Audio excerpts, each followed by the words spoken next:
Parliament ఉభయ సభల్లోనూ ఇదే పరిస్థితి కనిపిస్తోంది. నీట్ ప్రశ్నాపత్రాల లీక్ వ్యవహారంపై చర్చకి పట్టుపడుతూ విపక్షాలు చేస్తూ ఉన్న ఆందోళన ఆ స్థాయిలో ఉంది. అయితే ప్రభుత్వం చర్చకు సిద్ధమని చెప్పినప్పటికీ కేంద్ర విద్యాశాఖ మంత్రి ధర్మేంద్ర ప్రధాన్ రాజీనామా అనంతరం మాత్రమే చర్చలో పాల్గొంటామంటూ విపక్షాలు చేస్తున్న ఆందోళనతో రాజ్యసభ మధ్యాహ్నం 2ంటికి వాయిదా పడింది. అలాగే పార్లమెంట్లో కూడా ఇదే తరహా పరిస్థితి మనకు కనిపిస్తుంది. ఇక పార్లమెంట్ వర్షాకాల సమావేశాల్లో పేపర్ లీక్ మంటలు రాజకీయ వేడిని రాజేస్తూ ఉన్న పరిస్థితి.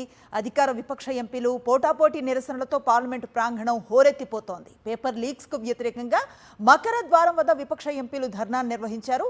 రాహుల్ గాంధీ, మల్లికార్జున ఖర్గే, అఖిలేష్ యాదవ్, ప్రియాంక వాద్రా, మహువా మొయిత్రా సహా ఇండియా కూటమి సభ్యులు ఈ ఆందోళనలో పాల్గొన్నారు. ధర్మేంద్ర ప్రధాన్ రాజీనామా చేయాలంటూ నినాదాలు చేస్తూ ప్లకార్డులను ప్రదర్శించారు.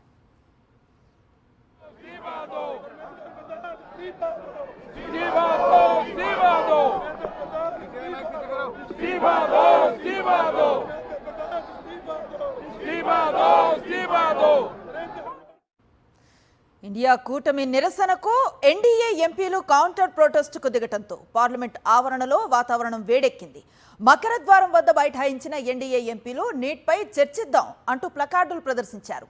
విపక్షానికి ధీటుగా వందే మాతరం నినాదాలు చేశారు.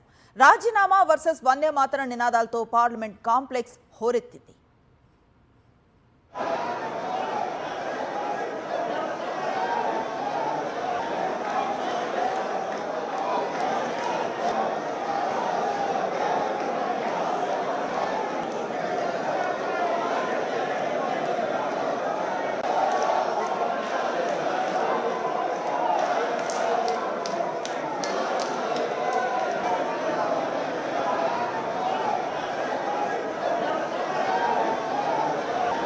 మరిన్ని అప్డేట్స్ కోసం ఛానల్ను సబ్స్క్రైబ్ చేయండి. నోటిఫికేషన్స్ కోసం బెల్ ఐకాన్ పై క్లిక్ చేయండి.